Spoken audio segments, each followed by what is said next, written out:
हंस रूपी हीरा सूखी घास के ढेर पर घायल पड़ी हुई है और मन में ईश्वर से प्रार्थना करती है कि ईश्वर सिर्फ उतनी सांसें दे दें कि पंचप्रयाग के जल को शिव मंदिर के तक पहुंचा सकें। तभी हीरा के कानों में कुछ नवयुवक बालकों की आवाज़ आती है। एक बालक कहता है, वाह राजकुमार वाह, क्या निशाना लगाया है। दूसरा कहता है, अरे मैंने तो पहले ही कहा था कि राजकुमार का निशाना अचूक है। देखा, आकाश में उड़ते हुए पंछी को गिरा दिया। हीरा दर्द के कारण आंखें बंद होने लगती हैं। तभी कोई हंस रूपी हीरा को अपने हाथों में उठा लेता है। इसके तो पंख पर तीर लगा है। दूसरा कहता है, देखो कितना सुंदर हंस है। तीसरा कहता है, राजकुमार मानिक, मुझे लगता है यह अभी जीवित है। जिस लड़के ने हीरा को अपने हाथों में उठाया था वो कहता है, हाँ यह अभी जीवित है।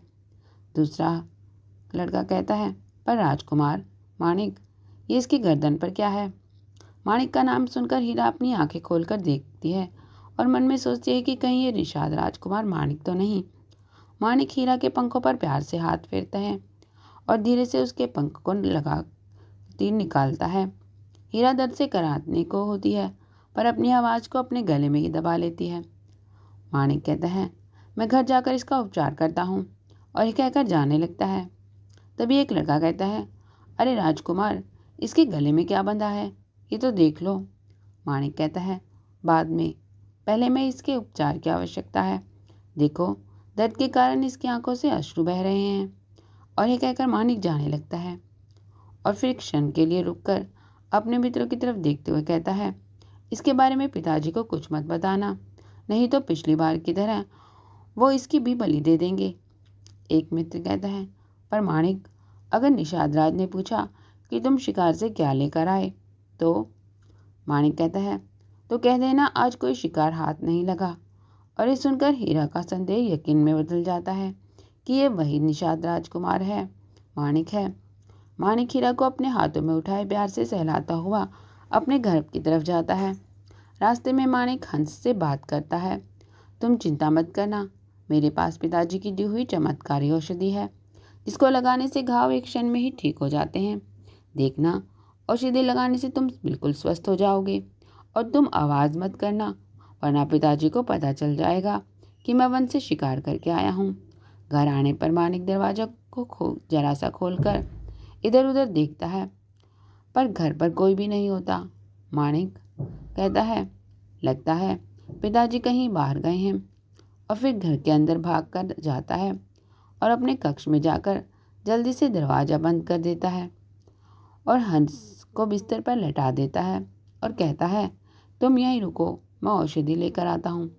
और मानिक दूसरे कक्ष में से औषधि लेकर हंस के पंखों पर लगाने लगता है और हंस से बात करते हुए कहता है, तुम भी बिल्कुल डरना मत, इस औषधि से तुम बिल्कुल स्वस्थ हो जाओगे और जरा सी भी आवाज़ मत करना।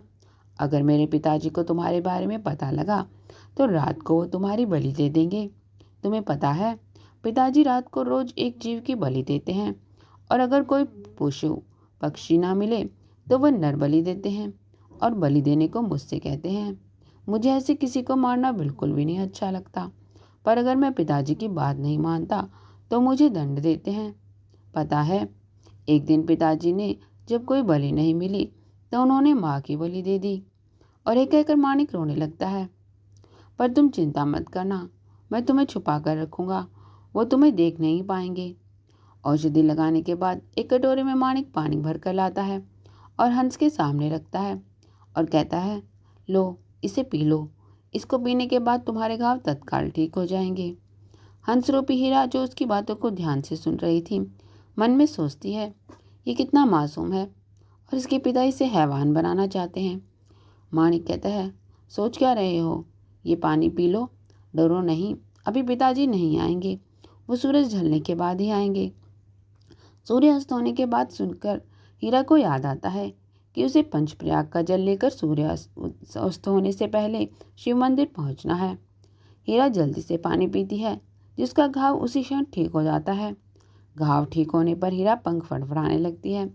मानिक खुश होकर कहता है, देखा, मैंने कहा था ना, तुम ठीक हो जाओगे, मैं तुम्हारे लिए कुछ खाने को लेकर आता हूँ। और ये कहकर मानिक वहाँ से चला जाता है। मानिक के जाने के बाद हीरा सोचती है, मैं क्या करूं? और खिड़की की तरफ देखकर, मैं यहाँ से उठकर जा सकती हूँ। अब तो मेरे घाव भी ठीक हो गए हैं। और ये सोचकर उठकर खिड़की के पास पहुँच जाती है और जैसे ही उड़ान भरने के लिए पंख फैलाती है, तभी उसके मन में नीलम का ख्याल आता है और सोचती है कि ईश्वर की इच्छा है कि जो मैं माणिक तक पहुँच गई। ये सही अवसर है माणिक और नीलम को एक करवाने का। शायद दोबारा ये मौका ना मिले। मुझे माणिक को भी यहाँ से ले जाना चाहिए। और फिर वापस उड़कर बिस्तर पर आकर बैठ जाती है और मन में सोचती है कि क्या करूँ, कैसे माणिक को यहाँ से लेकर जाऊँ। अगर मैं उसे नीलम के बारे में बताती हूँ तो उस पर से तंत्रिक्रिया नष्ट हो जाएगी और निषाद राज को उसी समय पता चल जाएगा। मेरे पास समय भी कम है। मुझे सूर्यास्त होने से पहले शिव मंदिर पहुँचना है। हीरा अपने इन्हीं विचारों में खोई थी कि तभी माणिक भोजन लेकर आता है, एक कटोरे में अन्न के कुछ दाने, और हीरा के सामने रखकर कहता है, तुम भोजन करके आराम करो जब तक मैं रात की बलि देने के लिए शिकार ढूंढ कर लाता हूँ। हंस रूपी हीरा माणिक की तरफ देखती है। माणिक कहता है, मैं जानता हूँ कि तुम सोच रही हो कि मैं कितना निर्दयी हूँ जो जीवों की बलि देता हूँ, पर मैं क्या करूँ। अगर मैं किसी जानवर की बलि देने के लिए पकड़कर नहीं लाया तो पिताजी मेरे किसी मित्र की बलि दे देंगे। पर तुम चिंता मत करना, मैं तुम्हारी बलि नहीं दूंगा। शाम होने से पहले मैं किसी जीव को लेकर आ जाऊंगा। बस तुम चुपचाप इसी कक्ष में रहना, बाहर मत जाना, और अगर कोई आ जाए तो बिस्तर के नीचे छिप जाना। अब तुम भोजन कर लो और मैं जल्दी ही वापस आऊंगा। माणिक की बातें सुनकर हीरा के मन में माणिक को अपने साथ ले जाने का उपाय आता है और ये कहकर माणिक जाने लगता है कि तभी उसके कानों में आवाज आती है, निषाद राजकुमार माणिक। माणिक रुककर हैरानी से इधर उधर देखता है और कहता है, कौन है? यहाँ पर तो कोई भी नहीं। फिर ये आवाज़ कहाँ से आई? शायद मेरे कान बज रहे हैं। और ये सोचकर वापस चलने लगता है। तभी वही आवाज़ फिर आती है, रुको निषाद राजकुमार। माणिक रुककर पीछे मुड़कर देखता है और कहता है, कौन है जो बार बार आवाज़ लगा रहा है? हंस रूपी हीरा कहती है, मैं बोल रही हूँ राजकुमार माणिक। माणिक हैरानी से दौड़कर हीरा के पास आता है और कहता है, तुम बोल रही हो? क्या मैं कहीं कोई सपना तो नहीं देख रहा? हीरा कहती है, नहीं राजकुमार माणिक, आप कोई सपना नहीं देख रहे, ये सब सच है। माणिक कहता है, तुम कैसे बोल सकते हो? मैंने तो सुना है कि पक्षियों में केवल तोते ही बोल सकते हैं। तुम हंस होकर भी बोल रहे हो? हीरा कहती है, मैं कोई साधारण हंसनी नहीं हूँ, मैं एक योगी की सिद्ध हंसनी हूँ। माणिक हैरानी से आंखें बड़ी करके हीरा की तरफ देखता है। हीरा फिर कहती है, ये जो मेरे गले में कमंडल है, इसमें पवित्र जल है जो मुझे योगी महात्मा तक सूर्यास्त होने से पहले ही पहुंचाना है। माणिक उदासी से कहता है, तो क्या तुम जाना चाहती हो? हीरा कहती है, नहीं, मुझे तुम बहुत अच्छे लगे, मैं तुम्हें छोड़कर नहीं जाना चाहती, परंतु योगी तक जल पहुंचाना भी आवश्यक है ना, नहीं तो उसकी साधना खंडित हो जाएगी। पर तुम चिंता मत करो, तुम मेरे साथ चलो, मैं योगी को जल देकर तुम्हारे साथ ही वापस आ जाऊंगी। माणिक कहता है, पर मैं तुम्हारे साथ नहीं जा सकता, मुझे रात को बलि देने के लिए किसी शिकार की व्यवस्था करनी है, नहीं तो पिताजी मेरे किसी मित्र की बलि दे देंगे। हीरा कहती है, तुम चिंता मत करो, वो योगी महात्मा जहाँ रहते हैं वहाँ अनेक हिंसक जानवर हैं, तुम उनमें से किसी की एक को अपने साथ पकड़ कर ले आना। माणिक ये सुनकर खुश हो जाता है और कहता है, सच? हमें बलि देने के लिए वहाँ से जीव मिल जाएगा? हीरा कहती है, हाँ। माणिक कहता है, पर वो स्थान अधिक दूर तो नहीं है ना, हम रात होने से पहले वापस आ जाएंगे। हीरा कहती है, हाँ, हम रात होने से पहले वापस आ जाएंगे। और फिर माणिक घोड़े पर बैठकर हीरा के पीछे चलता है।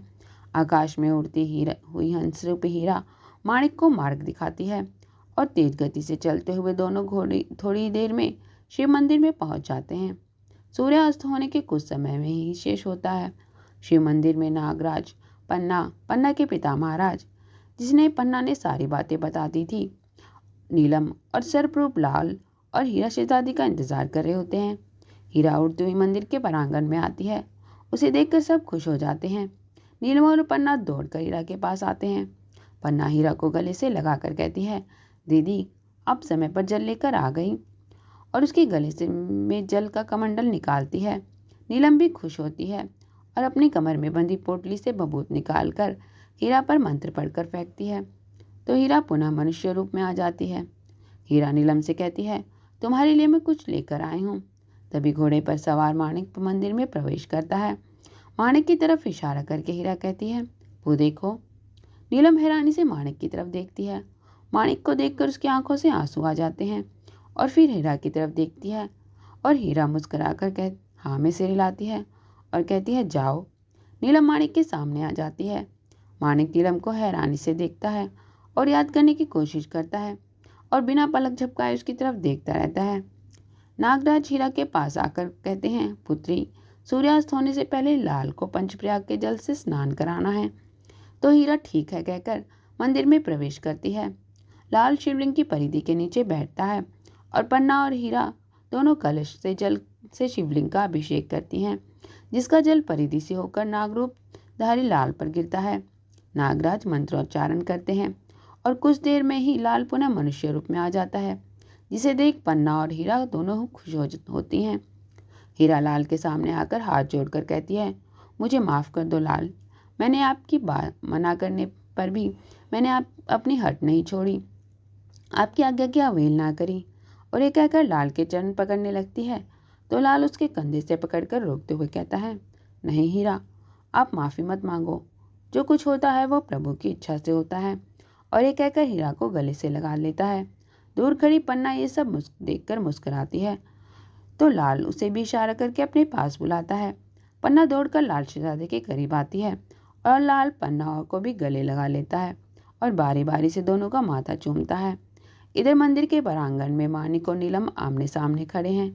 माणिक हैरानी से नीलम की तरफ देखकर कहता है, मुझे लग रहा है जैसे मैं तुम्हें जानता हूँ। कौन हो तुम? नीलम माणिक को देखकर बस रोती रहती है पर कहती कुछ नहीं।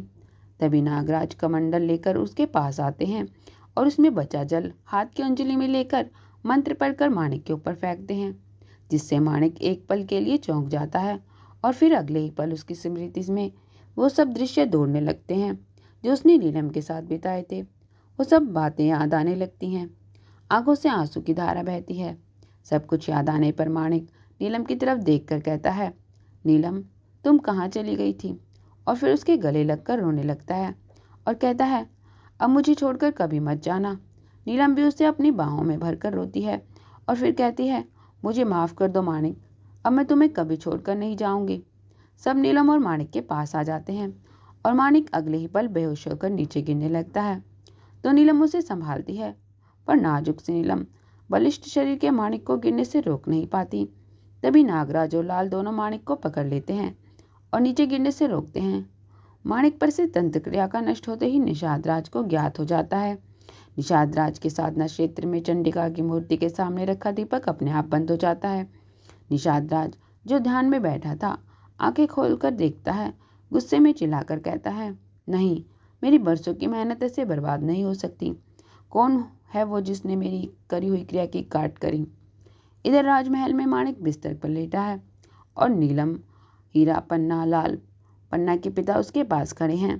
पन्ना के पिता महाराज नीलम के सर पर हाथ रखते हैं और कहते हैं, घबराओ नहीं पुत्री, माणिक को शीघ्र ही होश आ जाएगा और मैंने अपने वरिष्ठ सिपाहियों को भेजा है जो शीघ्र ही निषाद राज को बंदी बनाकर ले आएंगे। निषाद राज का राज्य हमारे राज्य के अधिकार क्षेत्र में आता है। मैं नहीं जानता था कि वह हमारी प्रजा पर ऐसे दुष्कर्म कर रहा है। आज से तुम मेरी पुत्री के समान हो। शीघ्र ही मैं तुम्हारा और माणिक का विवाह करवा दूंगा और फिर माणिक को निषाद राज का राज्य घोषित कर दिया जाएगा। ये बातें सुनकर सब खुश हो जाते हैं। नीलम दुखी होकर कहती है, महाराज, 1 माह का समय ही है हमारे पास। जब मैंने डाकनी से तंत्र शिक्षा ली थी तो महाराज कहते हैं, मैं जानता हूँ पुत्री कि तुम डाकनी के भोग को नहीं दे सकी, इसलिए वो माणिक को मार डालेगी, पर तुम उसकी चिंता मत करो। नागराज से उसकी काट कर दी है। नागराज ने डाकनी को 101 नर बलि की जगह 101 पशुओं की बलि का भोग देने के लिए मना लिया है और कल प्रातः तक उसके पास उसका भोग पहुंच जाएगा। उसके बाद ना तुम अपनी तंत्र विद्या भूलोगी और ना ही माणिक के प्राणों पर कोई संकट आएगा। बस अब तुम अपने विवाह के बारे में सोचो और उसकी तैयारी करो। नीलम कहती है, शुक्रिया महाराज, आपका एहसान मैं कैसे चुकाऊंगी? और ये कहकर महाराज के पैर छूने लगती है तो महाराज उसे रोकते हुए कहते हैं, नहीं पुत्री, ऐसा अंत तुमने हम सब पर किया है। यदि तुम अपने विद्या से हीरा को हंस का रूप नहीं देती तो वो पंचप्रयाग का जल समय पर कभी ना ला पाती और लाल 100 वर्षों तक सर्प रूप में रहता और मेरी पुत्री पन्ना के चेहरे की खुशी सदा के लिए छिन जाती। ये सब तुम मेरी तरफ से एक छोटी सी भेंट समझो। और फिर महाराज हीरा की तरफ देखते हैं और कहते हैं, पुत्री, मैंने तुम्हें पिता महाराज के पास दूत भेज दे। उन्होंने संदेश दिया है कि वो सेना को तैयार कर चुके हैं और हमारी सेना भी युद्ध के लिए सज्ज है। हम शीघ्र ही सेनापति का पर आक्रमण करके उससे लाल शहजादे का राज्य वापस लेंगे। कुछ दिन बाद दोनों राज्यों की सेना लाल शहजादे के पास आती है और वहां सेनापति को परास्त करके और लाल को उसका राज्य वापस मिलता है। नागराज भी लाल शहजादे को आशीर्वाद देकर 100 वर्षों तक सुखपूर्वक राज करने का आशीर्वाद देते हैं और 100 वर्ष के पश्चात पुनः नागलोक में आने का आदेश देकर नागलोक चले जाते हैं। कहानी का ये भाग यहीं समाप्त होता है। अगला भाग भी जल्दी आएगा। कृपया लाइक करें, कमेंट करें, शेयर करें और सब्सक्राइब करें। धन्यवाद।